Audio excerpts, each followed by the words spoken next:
살면서 그런 생각 해본 적 없나요? 집에 있는 인형이 마치 영화 토이스토리처럼 내가 안 볼 때 움직인다면. 살면서 그런 경험 해본 적 있나요? 이상하게 오늘따라 인형이 나를 쳐다보는 듯한 기분이 든 적.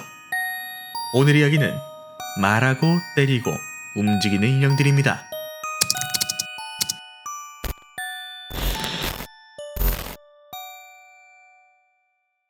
(1990년대) 어느 날, 장난감 제작자 론드 브렌과 엔지니어 그레그 하이맨은 공원에 앉아 아이들이 노는 모습을 구경하고 있었습니다. 그러던 중 갑자기 아이들의 즐거운 웃음소리를 듣던 두 브렌은 웃음소리가 나는 동물 인형을 만들면 어떨까? 라는 생각을 하게 되죠. 그렇게 1995년 두 사람은 원숭이 인형에 전자칩을 넣어 티클스터 침프라는 인형을 제작했는데, 이 인형은 배를 문지르면 마치 간지럼을 타듯 깔깔거리는 웃음소리를 냈죠. 그런데 아쉽게도 진짜 멋지고 신선한 이 인형은 그다지 큰 관심을 받지 못했다고 해요. 그런데 마치 운명처럼 엘모 인형 상품 제작에 론드 브렌과 그레그 하이맨이 참여하게 되었고, 그렇게 탄생한 간지럼피면 웃는 엘모 인형은 초대박이 나죠. 국내에선 멘붕절로 유명한 이 엘모라는 인형은 미국 TV 프로그램인 세서미 스트리트에 등장하는 인형으로 1980, 90년대 어린이들의 인기를 사로잡았던 초인기 인형이었습니다. 물건은 당연히 없어서 못 팔 지경이었고, 이 엘모 인형은 당시 어린이들 사이에서 이템으로 취급받았기에 부모는 아이를 위해 사방팔방 돌아다니며 이 인형을 구하고자 했죠. 그러던 어느 날, 마치 공포영화 속 척키처럼 수백만 개의 엘모 인형 중 유달리 이상한 인형 하나가 발견됩니다. 2008년 나날이 인기가 계속되는 엘모 인형은 수많은 파생 상품을 탄생시켰고, 기술의 발전으로 이젠 아이의 이름까지 불러주는 단계로 발전합니다. 보우맨 가족은 2살짜리 아들 제임스를 위해 아이의 이름을 불러주는 엘모 인형을 구입했는데, 인형의 배터리가 다 되어 교체하고 나니 인형이 끔찍한 말을 내뱉기 시작한 것이죠. 처음엔 문제없이 작동하던 엘모 인형이 배터리를 갈아 끼운 뒤 계속해서 킬 제임스, 킬 제임스를 외치기 시작한 것입니다.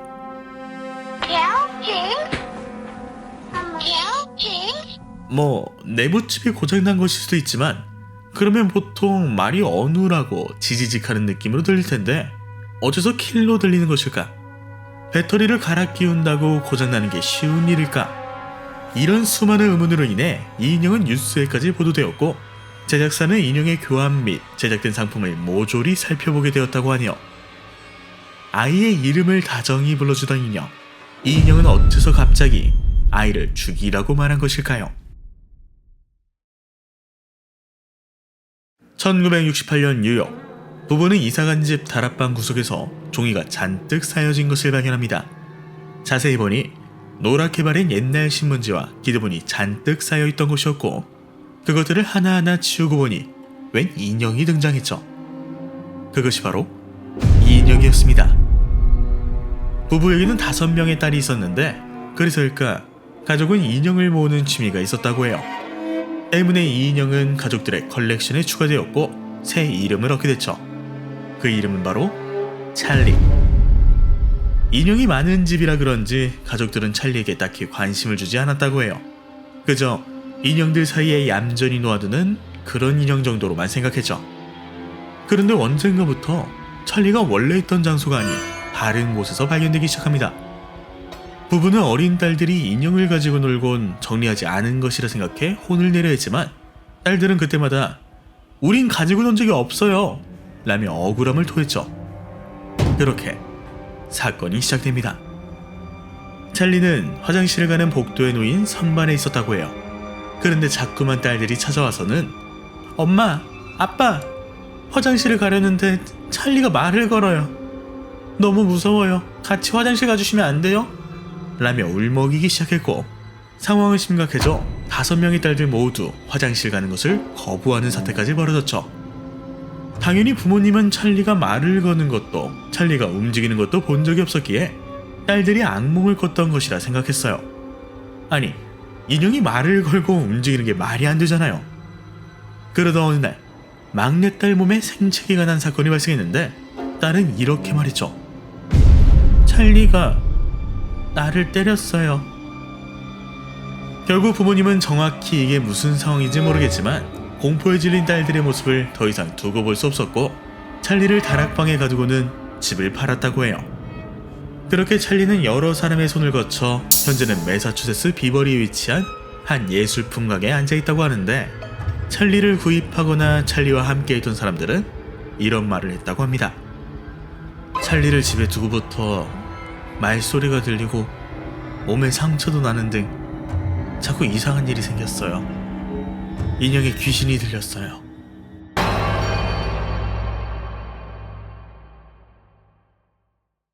(1900년대) 영국 혹은 독일에서 만들어진 것으로 추정되는 맨디 인형. 자기로 만들어진 맨디는 세월이 지나 풍파를 맞아서인지 얼굴이 살짝 부서져선 뭔가 기분 나쁜 얼굴처럼 보이게 됐는데, 1991년 캐나다의 퀘스넬 박물관에 한 사람이 찾아와선 맨디 인형을 기증하며 말했죠. 밤마다 아기 우는 소리가 들려요. 제발 이 인형 좀 가져가 주세요.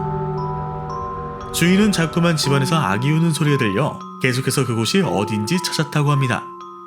그렇게 찾고 찾다 보니 주인은 알게 됐죠. 이 소리 지하실에서 들려오는 거구나. 지하실, 아기 울음소리. 이미 공포영화 그 자체인 상황 속에 주인은 미쳐버릴 것 같았대요. 하지만 어쩔 수 없는 현실에 한 발자국 지하실로 향했죠.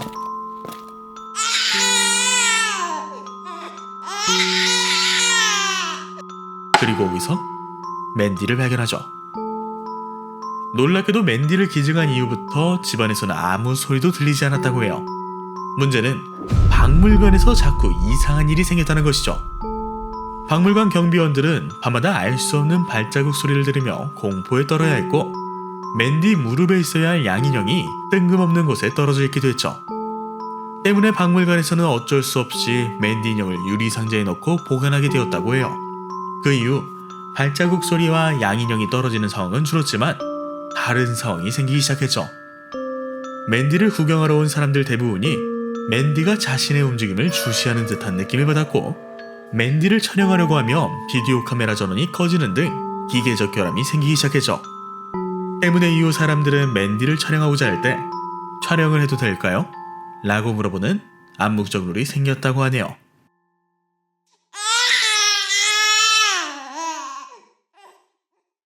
세상에는 수많은 인형들이 있습니다. 그리고 세상에는 수많은 저주받은 인형 이야기들도 있죠.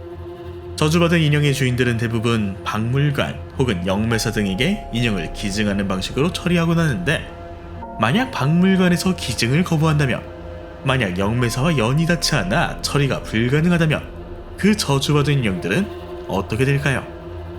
여기 저주받거나 귀신 들린 인형들만 모으는 커플이 있었습니다. 커플은 인형들 하나하나 이름을 지어주며 옹기종기 모아놓곤 혹시나 모를 사태에 대비해 CCTV를 설치했죠. 그러던 2009년 역시나 알 수 없는 일이 발생합니다. 오늘의 마지막 이야기, 저주받은 갱의 영상을 보여드리면서 마무리 짓도록 하겠습니다.